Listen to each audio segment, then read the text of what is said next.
Still getting used to it. Welcome back to the lab, such as it is, folks. It's in a little bit of a disarray, but every day it gets a little bit cleaner. And then again, every day it seems to fill up with one or two more pieces of stuff. Anyway, today what I thought we'd do is something a little bit different than all the rest of the stuff that we've been doing lately.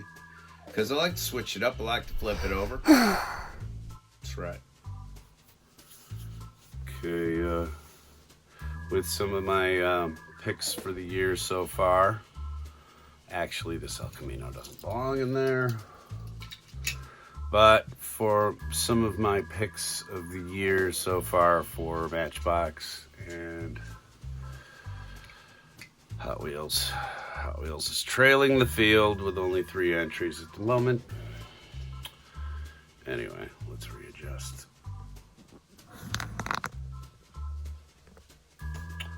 We're not talking about that today.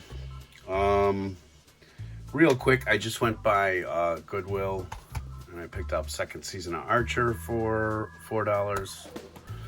I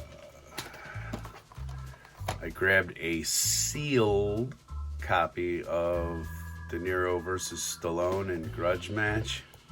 I don't know. I've never seen it before. Could be funny. And then something that's kind of expensive to buy these days in a brand new copy of it. But here's a widescreen version of Battlestar Galactica. And so I didn't have to shell out for that one. That was only $2.99, as was the sealed Grudge Match. Anyway, those are to the side. Now, what I'd like to talk about is I've got a Marvel Legends that needs to come out of the box. This is the Kang the Conqueror I got at the Ross, downtown Ross. He was only $9.99. Originally $17. I don't know where they come up with that because Kang was a part, I believe, of the $22 wave. Let's see who else was in here. Did I buy any of the other ones? Nope. The only one I was tempted was the Falcon, but it was just sort of a repaint of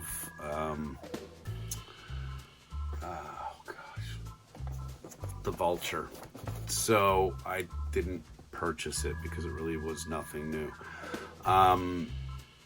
This is the original comic book style of Kang the Conqueror, and so I'm really digging that. And for $10, I couldn't beat it. You got to keep your eye on the discount places. More likely around the holidays, you can really find some cheap figures. And always retract your blade, remember. But this was in the middle of May that I pulled this. And I'm really glad I did, of course. Tremendous amount of packaging to get rid of. But there's your box. Really cool artwork on the sides. And this was the Build-A-Figure wave for Mr. Fix-It. So that was what everybody was really grabbing this up for, I believe. The other characters in the series weren't that compelling, honestly. Or in that wave, excuse me. Tray shot. And whenever I open a Marvel Legends, I talk about this, but I have a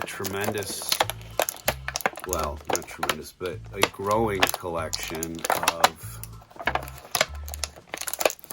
bath parts and all that other kind of good stuff. So, sorry, I just thought you You didn't wear the clamshell the same way I did. So I would love to, if somebody's looking to complete Mr. Fix-It, I have his right leg. And I have a bunch of other parts too. And what I really got to do is dig that box out and just kind of go through it all. And I'm just talking part for part. So what I would love to be building actually is the Mark Ruffalo Hulk Build-A-Figure that was a part of the was it Thor Hero with the horse face? Oh god, my brain is frying. Anyway, I'll put it across the bottom of the screen probably. Let's take a look at this Kang figure here really quick.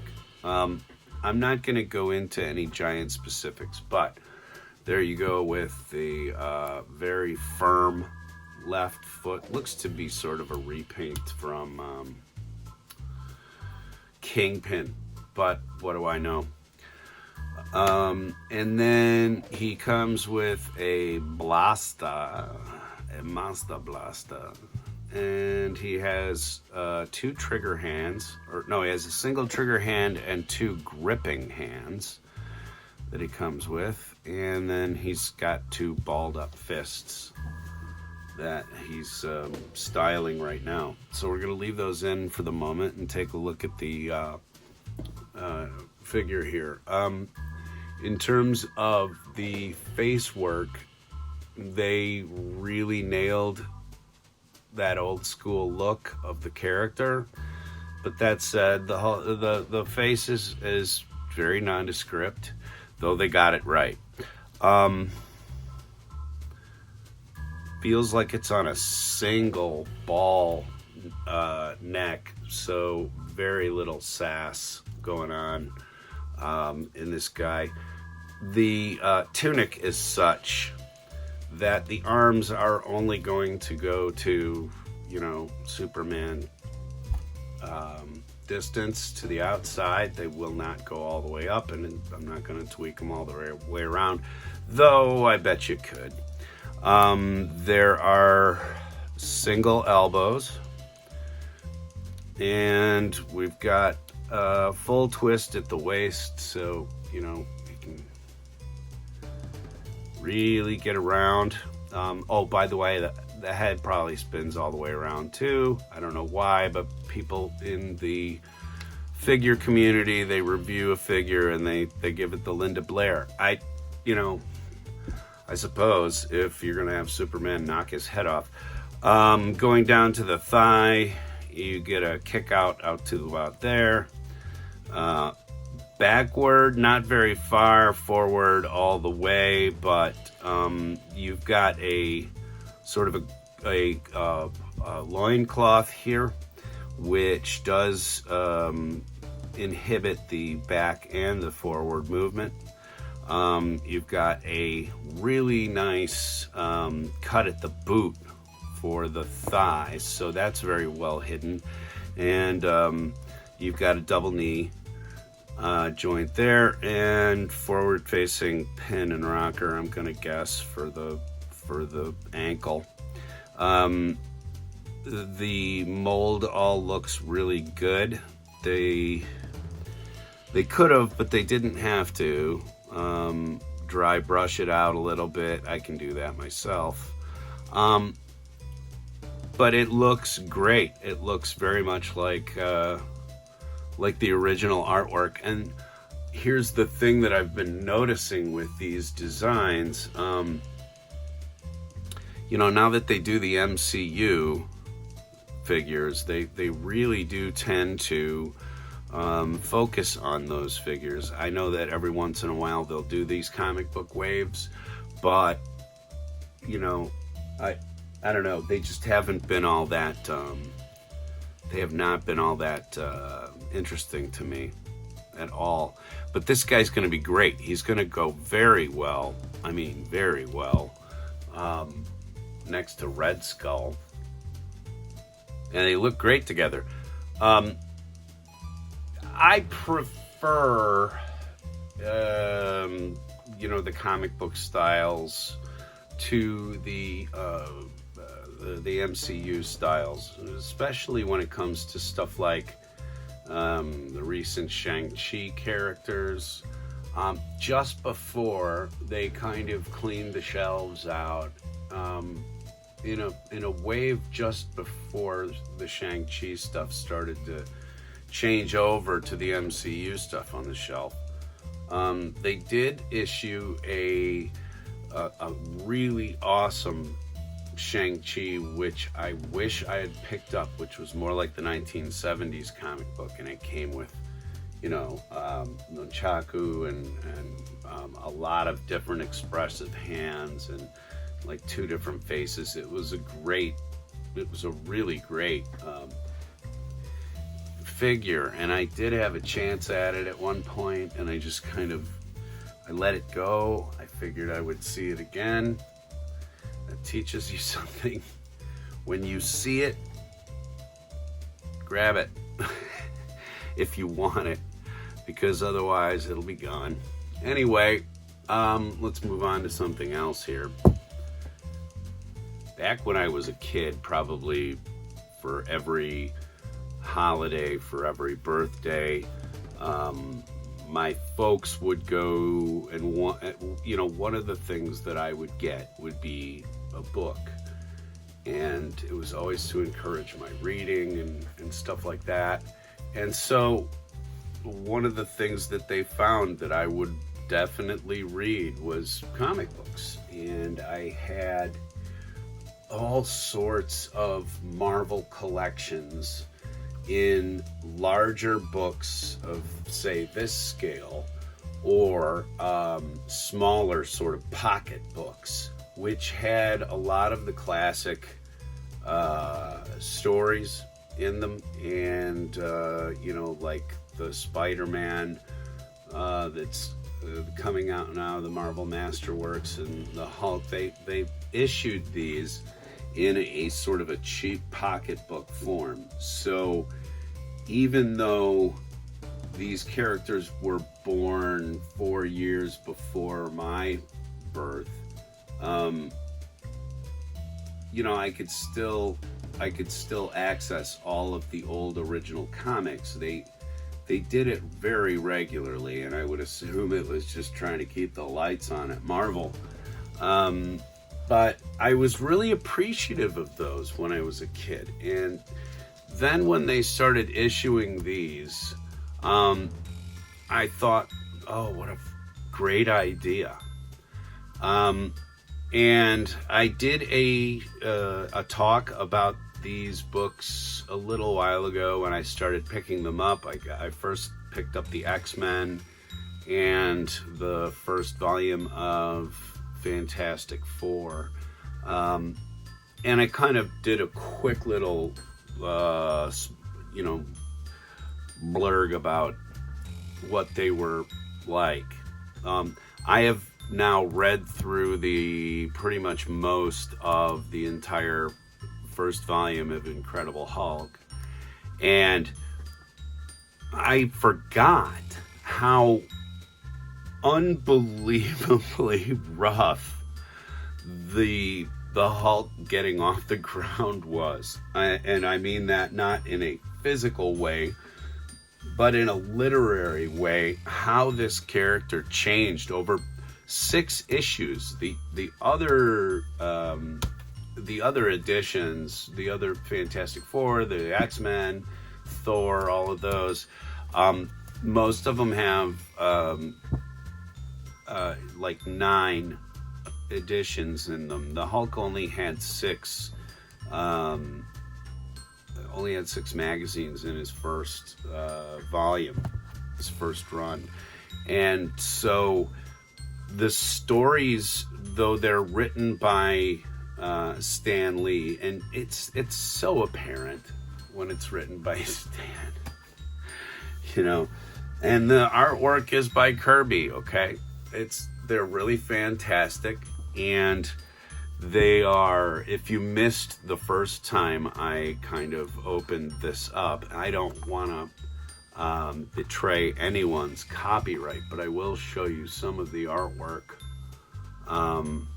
that they did, and it gives you the genesis of the Hulk.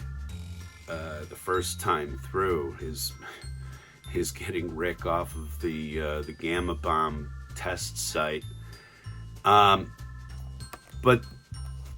there were elements that I didn't remember because I didn't have copies of these for the last several decades. I probably got rid of those books somewhere after high school. I got tired of lugging those things around, and I thought, these kind of things will be around forever.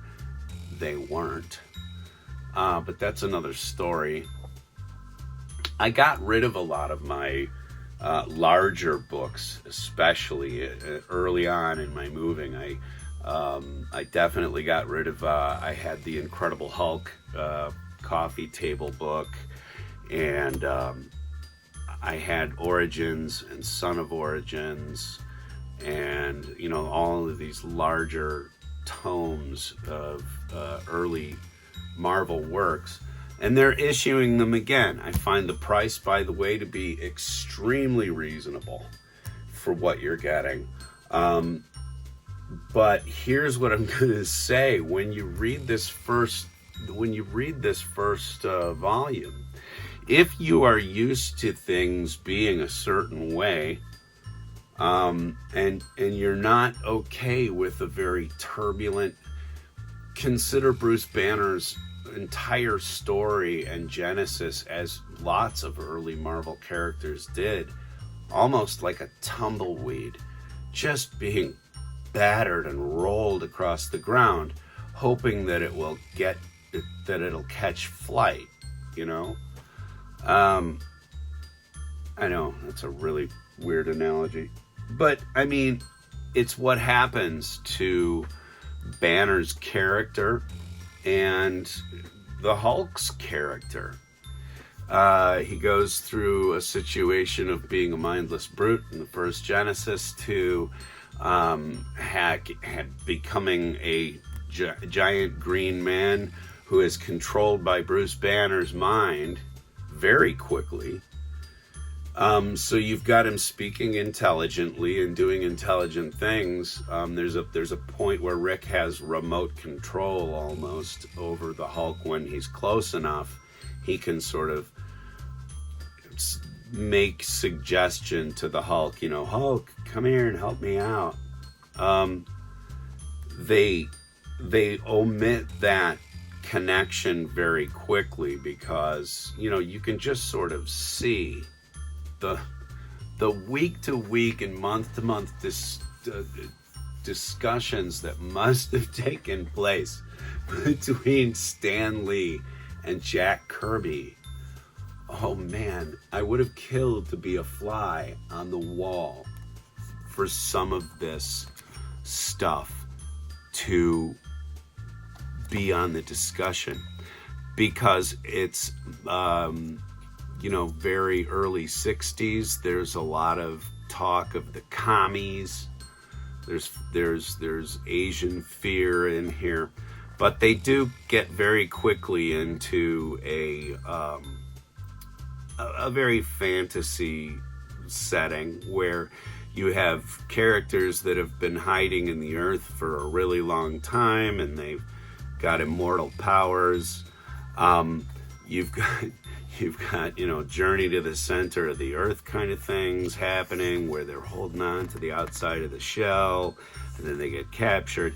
It's all very cheesy and melodramatic, but you see some interesting things here, like they deck the Hulk out as a gladiator, which just happened in the recent Thor movie, and even looks a little bit like the gear that he would wear.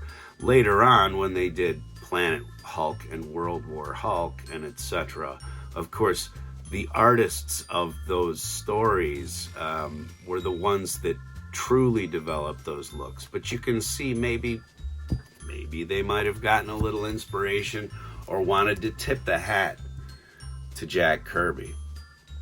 because Kirby's art is very distinctive, and in terms of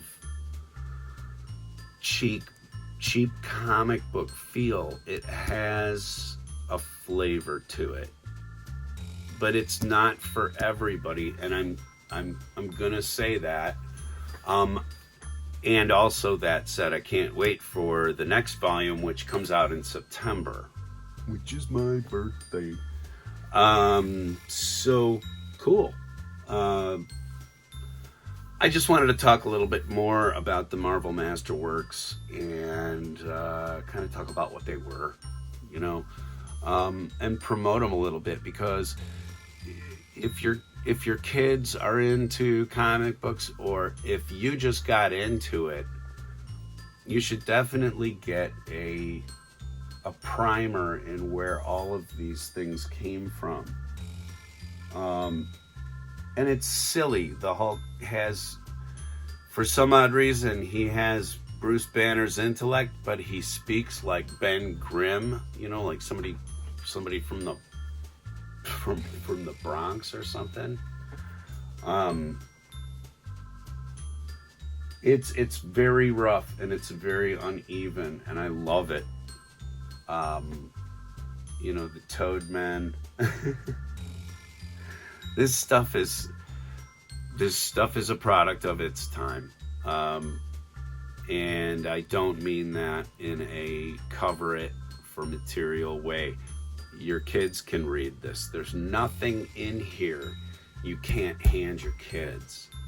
And that's, I think, the one great assurance of the Marvel Masterworks series. You cannot do that with a comic book series now. You have to pay very close attention to what you're handing your kids. It can't just be a Hulk or a Fantastic Four comic book anymore, because it may have very adult themes in it. So when you go back to the Mighty Marvel Masterworks collections and the works of Stan Lee and Jack Kirby and Steve Ditko, and all of the great artists and writers who came after, you get something that's pure, in a way. I mean, there's commie hate, you know, but don't we all hate commies? Okay, folks, that's what we got for you today. Thanks for coming out to Monkey Shine Lab. We know there's a lot of people out there that are making content just like ours, but you chose to come here and watch a little bit of us instead, and we appreciate that. So please like, share, and subscribe. Please remember to comment. We would love to hear from each and every one of you as to what you think and what you'd like to see covered here on the lab. And we will see you next time. Take it easy, everybody.